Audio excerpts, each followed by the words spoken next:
October 1943. Over Rabaul, New Britain. The morning sky burns white above the Pacific. A dozen silver bombers crawl through thin cloud, sunlight flashing off their wings. Boeing B-17, flying fortresses, climbing steadily toward target altitude. Inside the lead aircraft, engines rumble like distant thunder. Crewmen check their guns, tighten oxygen masks, and glance at one another in silence. Below, Japanese Zero fighters begin to rise from the airfields around Rabaul. 50 of them, weaving into formation. The pilots know these bombers are different, larger, slower, yet somehow unafraid. At 22,000 feet, the formations meet. Tracers streak through the sky like burning rain. A Zero dives on the lead fortress, cannon flashing, but the bomber doesn't break. Gun turrets swivel in perfect unison, firing from every angle. In seconds, the fighter is shredded by converging bursts of 50 caliber fire. From another cockpit, a Japanese ace stares in disbelief. He had attacked bombers before, but never seen one fight back like this. He banks away through smoke and fragments, whispering to himself, "Impossible. How many guns do these monsters carry?" The legend of the flying fortress had just begun. When the Pacific War began in December 1941, the sky belonged to Japan. Its pilots, veterans of China and the early Pacific campaigns, ruled the air with unmatched confidence. The Mitsubishi A6M-0, light, agile, and deadly, had no rival. It turned faster, flew farther, and climbed higher than anything the Allies could field. Against it, American aircraft seemed crude and slow. In the early months after Pearl Harbor, the story was one of disaster. U.S. bases fell one after another. Wake Island, the Philippines, Guam. The Zero became a symbol of Japanese invincibility, its long-range patrols slashing through the Pacific skies. For the Americans, survival meant adaptation. They needed a weapon that could endure punishment and still strike back. That weapon had been born years earlier, in a Boeing hangar in Seattle. It was called the B-17 Flying Fortress, a machine built not for agility, but for endurance.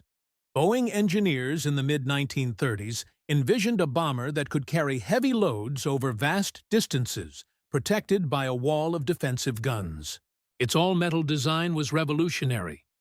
4 powerful Wright Cyclone engines, a wingspan of over 100 feet, and the ability to fly above 30,000 feet. When reporters first saw its prototype bristling with machine guns, one of them remarked, "It's a flying fortress." The name stuck.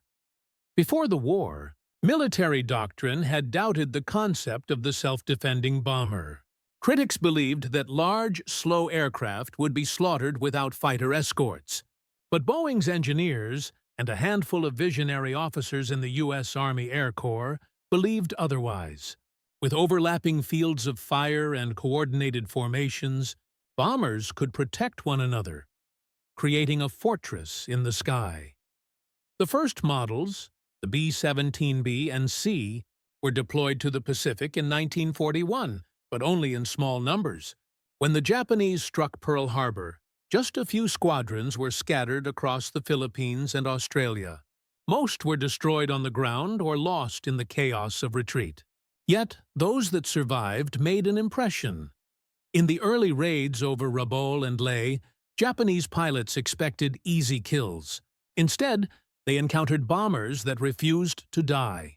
A single B-17 could take hits that would tear apart lighter aircraft. Holes through the fuselage, engines burning, and still return home. Reports from Japanese observers noted with alarm, "The American bombers sustain great damage and do not fall." Behind the scenes, U.S. engineers were already improving the design. The B-17E and F models added powered turrets, thicker armor, and more guns, up to 13 Browning 50 caliber machine guns strategically placed in nose, tail, and belly positions. The aircraft's defensive coverage became nearly complete, its fields of fire overlapping in a deadly sphere. The Pacific's vast distances made the B-17 invaluable. Unlike the short-range fighters of the era, it could strike deep, reaching enemy bases across thousands of miles of open ocean. It became the backbone of early Allied bombing operations, launching from airfields in New Guinea, the Solomons, and the Coral Sea region. By mid-1942, as the tide of war shifted after Midway, B-17 squadrons were hitting Japanese supply convoys and airfields with growing confidence. They were slow, yes, but they hit hard. And when intercepted, they fought back with a fury the Japanese had never encountered. Japanese pilots, trained for dogfights, were stunned by the discipline of these bomber crews. Every attack angle seemed to invite destruction. Dive from above, and the top turret met you with twin 50s. Approach from below. The belly gun would greet you first. Try the rear, and the tail gunner's tracers carved arcs of fire through the sky. For every bomber shot down, several Zeros fell in flames. Still, the Japanese command refused to believe that these lumbering giants could threaten their empire. They saw the B-17 as a nuisance, not a revolution. But soon, the flying fortress would prove to be something more.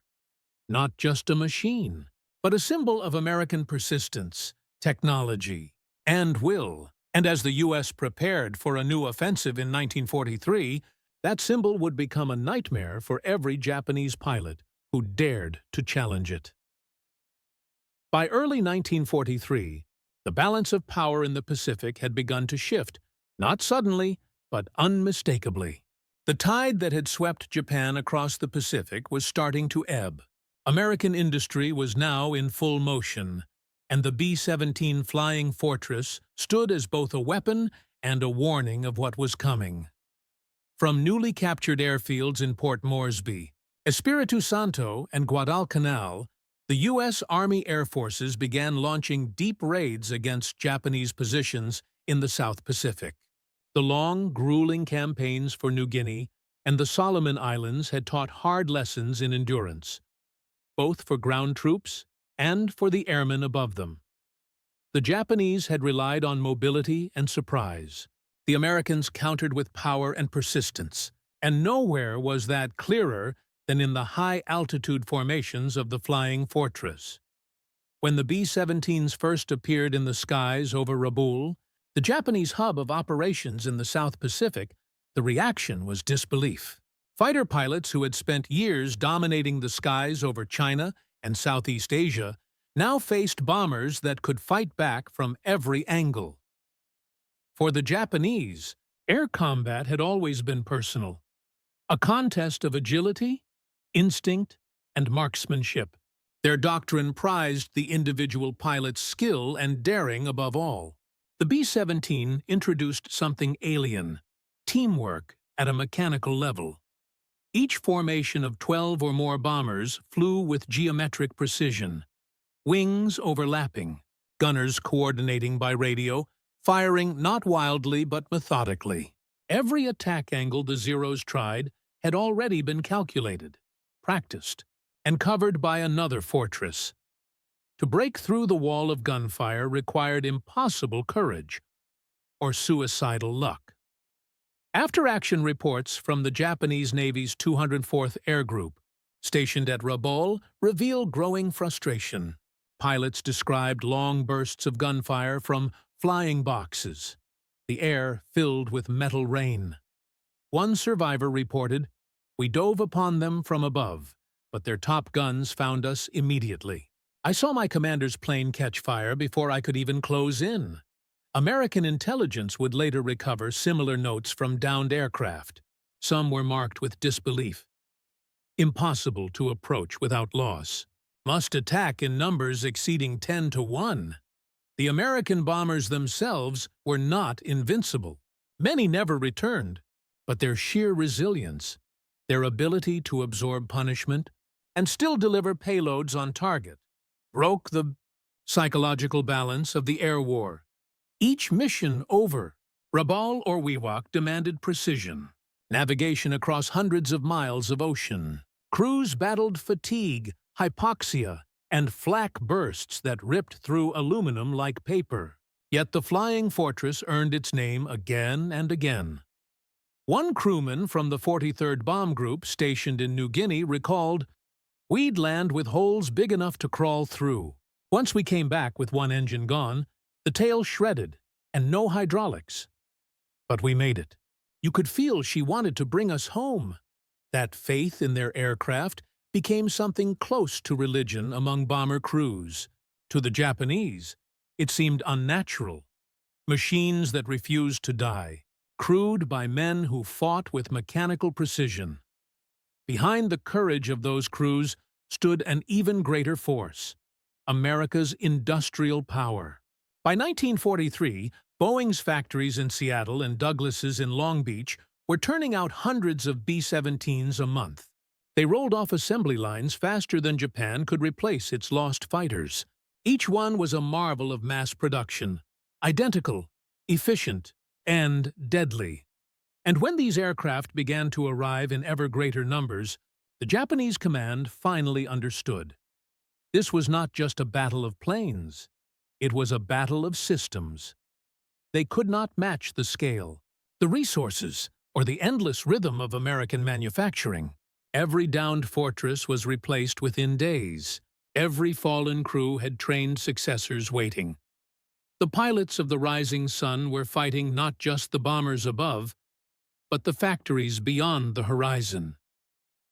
Soon, Japan's high command would send its finest aces to challenge the fortresses head-on. They came with pride, skill, and faith in their own mastery of the air. But what they met, high above the Pacific, would defy everything they believed about air combat. The human angle. The men inside the fortress. To understand the flying fortress, you have to step inside one. The crew of a B-17 wasn't just a collection of airmen, it was a living machine. 10 men fused together by routine, fear, and trust. In the narrow fuselage, every sound mattered. The deep vibration of the 4 engines meant life. Silence meant death. Temperatures at altitude dropped below freezing, and oxygen masks frosted over with every breath. Flak bursts shook the airframe. The scent of burnt cordite filled the cabin. Yet each man performed his task without hesitation. The pilot steady at the controls. The navigator tracing invisible lines across the Pacific. The waist gunners watching the horizon like hawks. For them, survival depended not on heroism, but on synchronization. Every turret had its sector, every gunner his timing. The moment Japanese Zeros appeared, a symphony of movement began. The top turret spun, the ball turret rotated beneath, tail guns tracked targets. Overlapping fields of fire created what the Japanese would later call a net of bullets. To attack one was to invite 10 guns worth of defiance. Crews grew superstitious. Some carried lucky coins or wore the same gloves on every mission. Others quietly counted the holes in their aircraft after each sortie, a grim measure of fortune. They didn't think of the bomber as a machine anymore. It was a companion, scarred but loyal. One gunner wrote in his diary, "When the Zero comes, I don't look at his face. I look at the wings, the way they tilt. I wait for the moment when he's too close. Then I press the trigger. After that, it's not hate. It's just reflex." The Japanese aces who dove on these bombers could not imagine that kind of composure. They were duelists. The Americans were craftsmen of survival. Every inch of the B-17 was designed for endurance. Its aluminum skin, thin as it seemed, was layered over a framework that could take catastrophic damage and still hold. Many returned to base with tails half-severed, engines aflame, or control cables cut. Its firepower was unlike anything else in the sky. 13 Browning 50 caliber machine guns, each capable of firing 13 rounds per second. Mounted in the nose, tail, dorsal, ventral, and waist positions, these guns turned the aircraft into a floating fortress of steel and smoke. The key was coordination. Alone, a B-17 was vulnerable. In formation, it was lethal. Bomber formations flew in staggered boxes, each aircraft covering the blind spots of another. Attackers diving on one were met by crossfire from three. The Japanese called these groups tateami, vertical nets, because once inside, there was no escape. At the heart of the aircraft, the top turret was its crown jewel, a rotating bubble armed with twin Brownings and powered by electric servos. The ball turret, suspended beneath the fuselage, was manned by the smallest crewman, curled in a fetal position with only a gun sight and courage. Armor plating protected vital positions. Cockpit, radio compartment, and fuel tanks. The self-sealing tanks could absorb small-caliber hits without leaking. The hydraulic systems were redundant. One could fail, and the aircraft would still fly. Japanese pilots were used to opponents who burned quickly. But when their 20mm shells tore into a B-17's fuselage and it kept flying, disbelief turned to dread. Every fortress seemed to absorb punishment like a living creature, shaking, smoking, but still clawing for altitude. One Japanese report noted, "Even when trailing fire, they do not fall. They keep formation." The more the Japanese studied the aircraft, the more they realized it wasn't just a bomber. It was a concept, survivability through design, power through cooperation. The B-17 embodied something alien to the Japanese way of war. The idea that victory came not from a single pilot's skill, but from collective precision and endurance. And as the battles over the South Pacific intensified, that difference would determine who ruled the sky. For the Japanese fighter pilot, war in the sky had always been personal. They saw combat as an art, a duel of reflexes and courage. Theirs was an air force born in the crucible of the Sino-Japanese War, built upon the legend of the individual ace. A pilot's skill, not his aircraft, was the weapon. That tradition worked until the flying fortress arrived. The first reports from Rabaul and Wewak painted a grim picture. Even with numerical superiority, Japanese squadrons failed to bring down more than 1 or 2 bombers per engagement. Those victories came at staggering cost.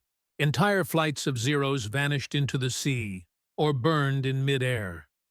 Japanese after-action debriefs revealed genuine disbelief. Pilots described bombers that spit fire in every direction and fought as if alive.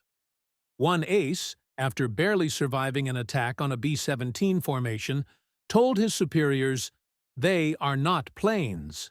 They are fortresses. We cannot close on them without being torn apart." Tacticians in Tokyo and Rabaul began analyzing the problem. Dive attacks from above failed. The upper turrets were too fast. Head-on attacks, once a favorite of Japanese interceptors, became suicidal due to the nose guns. From below, the ball turret made approach nearly impossible. To shoot one down required concentrated mass attack. Multiple fighters diving simultaneously from different angles. But coordination at that level was rare in Japanese doctrine. Each pilot had been trained to act independently, not as part of a swarm. This mismatch of philosophies, American precision versus Japanese instinct, became one of the defining contrasts of the Pacific Air War.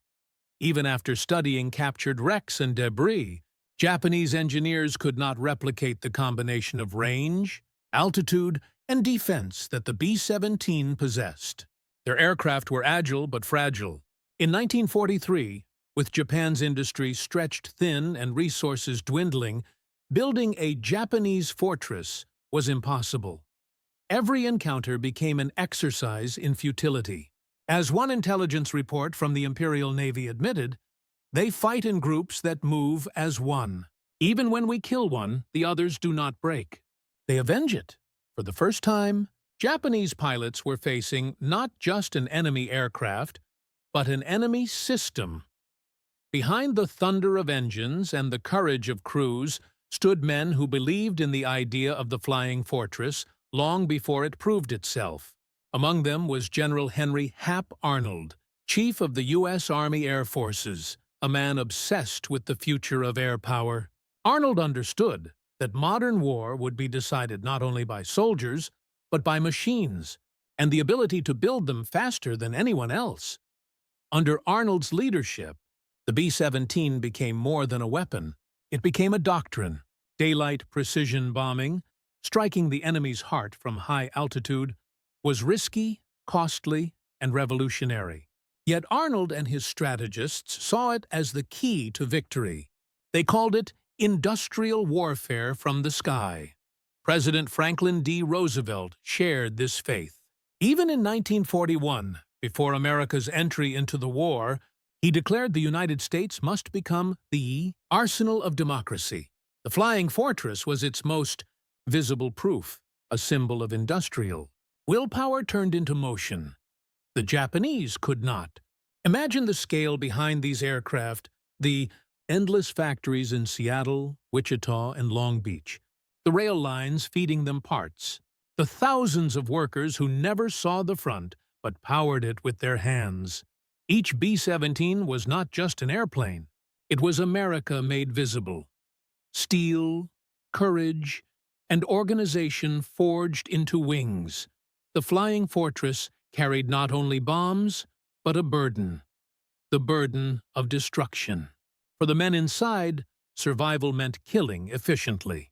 They spoke little about it, but they knew what their missions meant. Every city beneath them was a target. Every flash on the horizon, a life ending. Even Japanese pilots, despite their horror at its power, often spoke with respect for the crews they fought. To face such firepower and maintain composure was, to them, a kind of honor. One Japanese veteran, decades later, would say quietly in an interview, "We called them monsters then, but they were men, and they fought with everything they had." By 1943, both sides understood that the war in the air had changed forever. The dogfights of 1941, fast, romantic, personal, had given way to something industrial, impersonal, and vast. The Flying Fortress had rewritten the rules, but the true measure of its power was still to come. In the decisive battles where Japan's best aces would challenge the unbreakable formations of America's bombers, high above the volcanic islands of the Pacific. October 12, 1943, the raid on Rabaul. The day began with the hum of engines, low, steady, and unending. From airfields at Port Moresby and Dobodura, waves of B-17 Flying Fortresses lifted into the dawn, climbing through layers of tropical haze. Their mission: strike the Japanese stronghold at Rabaul, the largest enemy base in the Southwest Pacific. Beneath its harbor lay the pride of the Imperial Navy. Cruisers, destroyers, submarines, all shielded by mountains of flak, and the best pilots Japan could field. The bombers flew in tight box formations, each covering the others, the sunlight flashing off aluminum skins. Crews sat tense and silent. Some prayed, others stared at the horizon, scanning for the first glint of wings. At 0900 hours, the formation crossed the Bismarck Sea. Below, the water was calm, deceptively calm. Then, like black specks on glass, they appeared. Dozens of Mitsubishi A6M-Zeros climbing in formation from Rabaul's twin airfields. Radar warnings crackled over radio channels. Gunners adjusted their belts. Every man in every turret was awake now. The Japanese pilots came fast. Faster than anyone expected. From above, they dove in screaming arcs, cannon flashes glittering like fireflies. The first pass shredded the air, tearing holes in a wingtip and killing a waist gunner instantly. The crew didn't flinch. The pilot held course. The bomb bay doors stayed open. Bandits high. 11 o'clock. The top turret rotated. The fortress responded like a single organism. Twin Brownings opened up, and then another pair, and another. The formation erupted into flame and thunder. The first Zero disintegrated under converging fire. Another spiraled away, trailing black smoke. A third exploded so close that fragments rattled off the bomber's nose. Inside one of the attacking squadrons, Lieutenant Tetsuo Inoue, a rising ace from the 204th Air Group, tried to coordinate an assault from below. He had studied reports about the flying fortress, knew where the blind spots should be. He approached low, planning to climb into the belly. Then he saw the gunner's sphere. It turned, impossibly fast, and opened fire. Tracers filled his windshield. He yanked the stick, but it was too late. One bullet struck his oil line. Another hit his radio. Smoke filled the cockpit. He pulled away, gasping, the fortress disappearing into the clouds above. Afterward, he would write, "It was like attacking a wall of fire." For 30 minutes, the air above Rabaul became chaos. The roar of engines drowned out the wind. Black puffs of anti-aircraft shells burst like storms among the bombers. Through it all, the fortresses held formation. They turned as one body, dropping their payloads over the docks and fuel depots below. Observers on the ground later described the sight as an iron ceiling descending from the sky. By the time the bombers turned for home, more than 100 Japanese fighters had engaged them. The Americans lost 3 aircraft, 2 to flak, 1 to mid-air collision. The Japanese lost nearly 25 fighters, many of them their most experienced pilots. It was not a decisive victory, but it was a revelation. The B-17s had done what no bomber before them had achieved in the Pacific. They had struck the heart of Japan's forward base and lived to tell about it. When the surviving Japanese pilots returned to Rabaul, their debriefings were grim. Their bullets had torn through wings and fuselages, but the bombers refused to fall. The Zero's 7.7 mm guns barely scratched the armored plates. Even the 20 mm cannons, effective against fighters, failed to bring the fortresses down quickly enough. "Their skin is steel," one pilot muttered. "Their fire, endless." In Tokyo, intelligence officers reviewed the combat footage. They were shocked not just by the results, but by the tactics. The Americans flying in precise geometric formations, communicating seamlessly by radio, rotating gunners to create constant overlapping arcs of defense. It was discipline they had never encountered before in the air. That day, the myth of the invincible Zero began to die. Above the Pacific, the world had changed. The Japanese aces who once laughed at the slow, heavy bombers now feared them. Each encounter cost more lives, more fuel, more morale. The flying fortress had proven itself not merely as a weapon of destruction, but as a psychological one, an airborne symbol that no storm, no pilot, and no empire could easily break. And yet, even as the smoke cleared over Rabaul, another challenge awaited. The Americans were preparing a larger operation, one that would push the fortresses deeper into enemy skies, testing the limits of both man and machine. November 1943, over the Bismarck archipelago. The sun rose behind the bombers, painting their wings gold. The formation, 36 B-17s of the 43rd Bomb Group, moved like a fleet of armored ships through the air. Below them stretched endless ocean, empty except for the thin white wake of a Japanese convoy making for Rabaul. This was not a raid of revenge or desperation. It was precision, cold, calculated, and relentless. The Japanese convoy was escorted by destroyers and covered by squadrons of Zero fighters.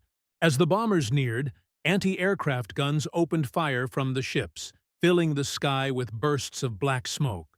The B-17s did not break formation. They climbed to 25,000 feet, closed ranks, and began their run. From the Japanese command post, the defenders watched the silver formation approach and felt disbelief. It was like watching mountains move. When the first wave of Zeros rose to intercept, the battle began in earnest. The Japanese pilots, desperate to protect the convoy, dove from every angle. from above, from below, from the sides, anything to break the formation. In the lead bomber, the radio crackled with shouts. "Bandits! 12 o'clock high!" The top turret roared. Twin guns stitched the air with tracers, catching 1-0 head-on. It disintegrated in a burst of flame. The waist gunners opened up seconds later, raking the sky with streams of fire that crossed and recrossed like burning threads. A second 0 made it through, its cannons flashing, its nose riddled with bullet holes, but it too was torn apart before it could reach the bomber's belly. Inside the formation, the sound of gunfire was deafening. Spent shells clattered on the floor. The intercom crackled with clipped commands, each word lost beneath the roar of engines. But there was no panic, only the rhythm of training. The bombers held formation even as flak and fighters shredded the sky around them. To the Japanese pilots, it felt impossible. No matter how many dives they made, the formation never broke. Every time they attacked one bomber, 3 others opened fire. Every turn they took, another line of tracers cut across their path. It was as if the sky itself was armed, one pilot later said. By the end of the attack, the convoy below was in ruins, one destroyer sinking, 2 cargo ships burning. The bombers turned for home, leaving behind black smoke and disbelief. In the following weeks, Japanese reconnaissance missions gathered fragments of wreckage and reports. The conclusion was devastating. The B-17 had changed the nature of air warfare. No longer could single pilots dictate the outcome of a battle. Individual skill, once the pride of the Imperial Japanese Navy Air Service, was powerless against the industrial precision of the Americans. The Japanese commanders knew it.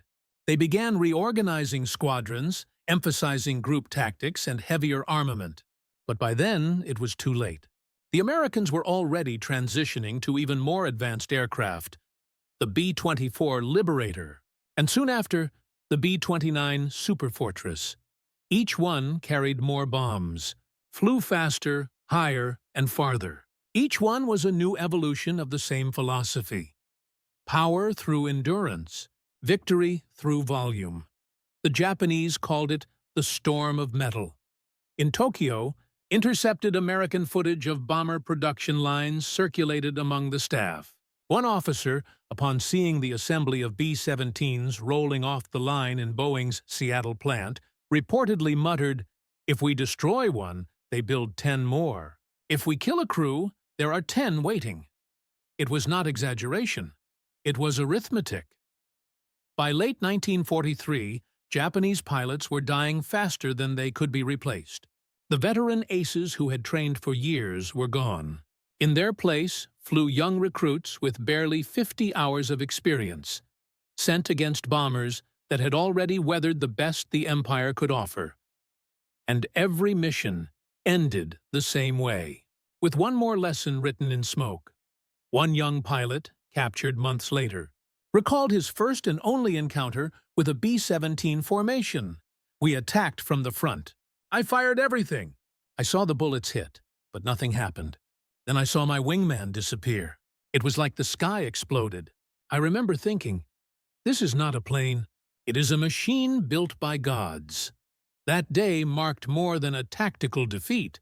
It marked a psychological collapse. The myth of air supremacy, the pride that had carried Japan from Pearl Harbor to Guadalcanal, was breaking apart. The Flying Fortress had proven something the Japanese could not admit. That technology, organization, and endurance could defeat even the bravest spirit. From that point on, Japan would fight not for dominance, but for survival. By the time the bombers disappeared into the western horizon, leaving the Pacific glittering beneath them, the lesson was clear to every man who had witnessed them. The Americans had built not just a weapon, but a symbol, a promise of what industrial might, collective will, and unbreakable discipline could achieve in the air. The era of the individual ace was over. The age of the flying fortress had begun. By the closing months of 1943, the war in the Pacific was changing shape. The once feared Japanese Zero, king of the skies in 1941, was now being hunted. The Flying Fortress had rewritten the laws of air combat, and in doing so, exposed the limits of Japan's war machine. At Rabaul, once the beating heart of the Imperial Japanese Navy's forward operations, the airfields lay pocked with bomb craters. Wrecked fighters lined the runways. The fortress city that had once defied the Allies was reduced to a shattered outpost. Its skies, once patrolled by hundreds of Zeros, were now empty. After the devastating raids of October and November, Rabaul ceased to function as an effective base. The surviving Japanese pilots were withdrawn to Truk Lagoon and the Marianas, but their confidence had been broken. The enemy they once mocked as slow and clumsy had proven unstoppable. The Americans, meanwhile, pressed the advantage. Each new wave of bombers carried not only bombs, but experience. Crews who had survived a dozen missions became teachers for the next generation. They trained replacements faster than Japan could train pilots, refining the art of high-altitude formation, flying into a near science. For every fortress shot down, the U.S. built 5 more. By the end of 1943, the Army Air Forces had over 4,000 B-17s in active service across Europe and the Pacific, an industrial feat beyond anything Japan could imagine. Even Japanese intelligence officers, studying reports from returning pilots, began to admit a painful truth. The Flying Fortress was not just an aircraft, it was the manifestation of an entire civilization's strength. Each B-17 carried within it the labor of tens of thousands, the steel of Pittsburgh, the aluminum of Oregon, the engines of Ohio, the design minds of Seattle. It was America's industrial soul given form and flight. The Japanese pilots, in contrast, flew machines born from scarcity. The Zero was fast and beautiful, but fragile, stripped of armor, unprotected fuel tanks, and limited by dwindling supplies of high-octane fuel. By late 1943, Japan could not even maintain the quality of its engine metals. The results were brutal. Every mission cost them irreplaceable men and machines. A post-war analysis by the U.S. Strategic Bombing Survey would later record that by the end of 1943, the Japanese air forces in the South Pacific had lost nearly 70% of their trained fighter pilots. Most were killed while attacking bombers. Their courage was unquestionable, their odds impossible. For the American crews, victory carried its own cost. The B-17s returned from missions scarred, their fuselages punctured with holes, their turrets shattered, their gunners wounded or dead. Many fortresses limped back to base on 3 engines, sometimes 2. Pilots landed on flat tires, leaking fuel, blood freezing on their flight jackets. Yet every landing, every battered return, reinforced the legend.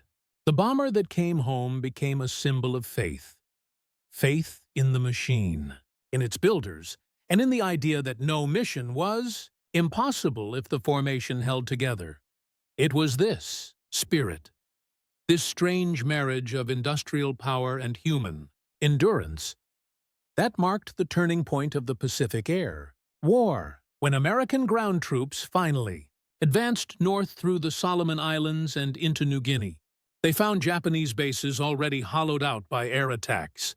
The bombers had cleared the path before the soldiers ever set foot there. By the time the Americans reached the Philippines in 1944, the Flying Fortress had already done its work. The Japanese Air Force that once terrorized the Pacific was a shadow of itself. Exhausted, undersupplied, and hunted in its own skies. And from those skies came a new sound. Deeper, louder, unmistakable. The next generation of American bombers was arriving. The Flying Fortress had paved the way. Now, the B-29 Superfortress was preparing to finish what it had begun. By mid-1944, the B-17's shadow stretched across the Pacific like a promise fulfilled. It had proven its worth in the South Pacific and New Guinea campaigns, and now its younger brother, the B-29 Superfortress, was taking its place. Yet the legend of the Flying Fortress endured, not just in the skies it conquered, but in the hearts of those who had seen it fight. For the Japanese, the aircraft became a symbol of inevitability.